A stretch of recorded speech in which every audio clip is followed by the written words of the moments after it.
औज़ुबिल्लाहिमिनश्शैतानिर्रजीम बिस्मिल्लाहिर्रहमानिर्रहीम। अस्सलाम वालेकुम दोस्तों, Waseem Rajput law lights online में हाज़िर खिदमत है। आज का जो टॉपिक है वो है निकाह की मौजूदगी में डीएनए।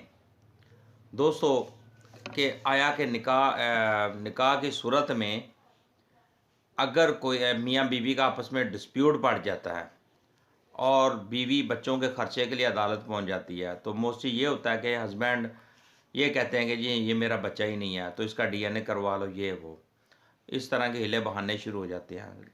और डिस्कशन शुरू करने से पहले रिक्वेस्ट करूंगा कि चैनल को सब्सक्राइब कर लें और बेल आइकन को लाजमी क्लिक करें ताकि जैसे नोटिफिकेशन आए और आप इस कानूनी रहनुमाई से मुस्तफ़ीद हो सकेंगे। दोस्तों, हमारे माशरे की में बदकिस्मती अफसोस वाली बात है कि जब बच्चे पैदा हो जाते हैं तो फिर उनके अखराजात जो होते हैं, एक्सपेंसेस होते हैं, घर के अखराजात बढ़ जाते हैं। बच्चों की तालीम, बच्चों की परवरिश, बच्चों का के लिए खुराक वगैरह वगैरह, इतने बेतहाशा अखराजात बढ़ जाते हैं।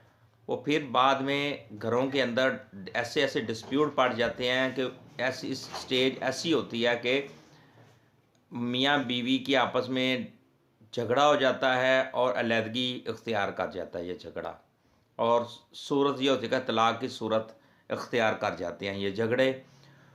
तो इसमें अदालत आलिया की बेतहाशा जजमेंट्स हैं कि मौसी ये होता है कि जब औरत अदालत में जाती है कि ख़र्चे का दावा करती है, नानो नफ़का का दावा करती है कि 2 बच्चे हैं या 3 बच्चे हैं, उनके लिए ख़र्चे का दावा करती है, जो बच्चे का बाप होता है वो क्या करता है,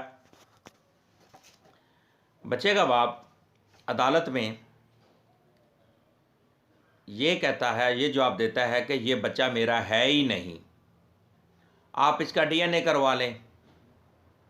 यानी कि इस किस्म के अफसोस ज़दा तकलीफ़ दे इल्ज़ामात अपनी बीवी पर लगा देता है कि ये जिस बच्चे के ख़र्चे के लिए ये मेरा है ही नहीं, और अदालत में दरख्वास्त दे दी जाती है कि इसका डीएनए करवा लें।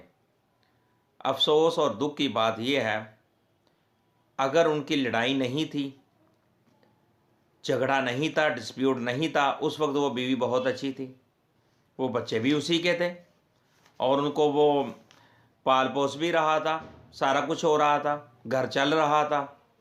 जब हालात ख़राब हुए, हालात झगड़ों में पड़ गई, हालात ख़राब हो गए, तो जब तलाक हो गई तो बीवी के ऊपर एक बहुत बड़ा अदालतों में जाकर इल्ज़ाम लगा दिया जाता है कि ये जो जिस बच्चे के लिए ख़र्चे के लिए ये आई है ये मेरा है ही नहीं।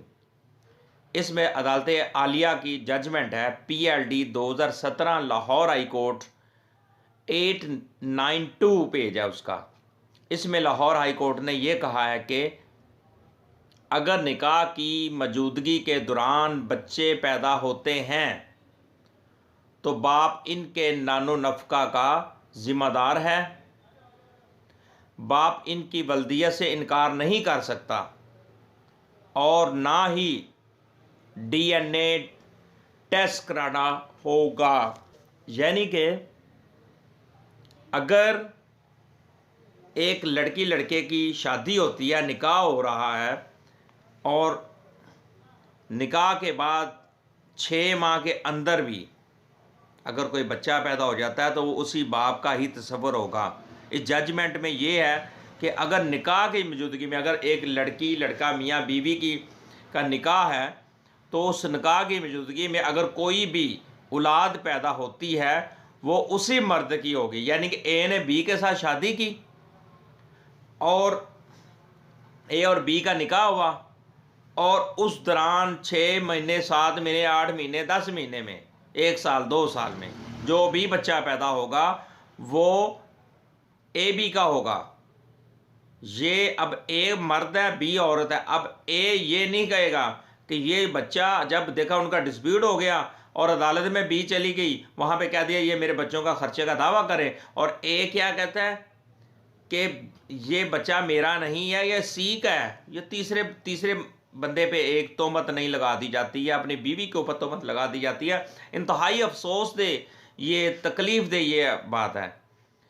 अब ऑनरेबल कोर्ट अदालत आलिया ने इंतहाई खूबसूरत बात कर दी कि अगर निकाह के दौरान कोई बच्चा पैदा होगा वो उसी मर्द का ही देखा जाएगा, ये नहीं होगा। अब जब निकाह करे तो उनको पता नहीं था कि उस औरत प्रेग्नेंट है या ये है वो मसला है क्या। मोस्टली हमारे माशरे के अंदर ये होता है, निकाह बाद में होते हैं, पहले ही उनके लड़की लड़कों के लव शुरू हो जाते हैं और मामला इस जगह पे चला जाता है। जब वो देखते हैं कि मामला अब बच्चा पैदा होने वाला है तो वो फिर मजबूरन उनको निकाह करना पड़ता है। मोस्टली ये होता है कि वो पुरानी डेट्स में वो कर लेते हैं, लेकिन इस तरह के हमारे माशरे के अंदर प्रॉब्लम चल रही हैं, डिस्प्यूट चल रहे हैं, बेतहाशा केसेस हैं।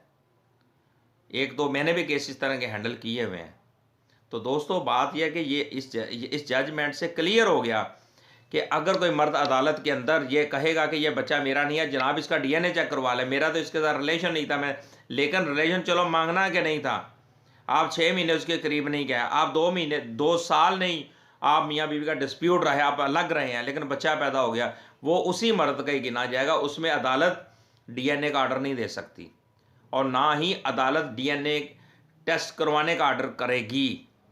वो इस जजमेंट के मुताबिक PLD 2017 लाहौर हाई कोर्ट 892 इस जजमेंट के तहत डीएनए का और उसी वो बंदा उस बच्चे को, जिस एक बच्चा या 2 बच्चे, उस बच्चों का जो खर्चा है उसका नानो नफका उसका वह जिम्मेदार होगा। अगर वो नहीं देता अदालत उसको जेल भिजवा सकती है, अदालत उसकी ज़मीन को कुर्क करवा सकती है, उसका अगर घर है, ज़मीन है, जो भी उसकी प्रॉपर्टी है उसको नीलाम करवा के बच्चों का खर्चा दिलवा सकती है। मुझे अपनी दुआ में याद रखिए दोस्तों, इंतहाई खूबसूरत लेक्चर था, इसको प्लीज़ इसको आगे शेयर भी करें सदका जारिया समझ के, क्योंकि हमारे माशरे के अंदर बेतहाशा इस तरह के प्रॉब्लम चल रहे हैं, केसेस चल रहे हैं, फैमिली केसेस चल रहे हैं, ताकि वो ये सुने, उनको इस तरह की मालूमात होनी इंतहाई अहम है। ये हमारे माशरे का इंतहाई वेरी इंपॉर्टेंट लेक्चर है। मुझे अपनी दुआ में याद रखिएगा। अस्सलाम वालेकुम।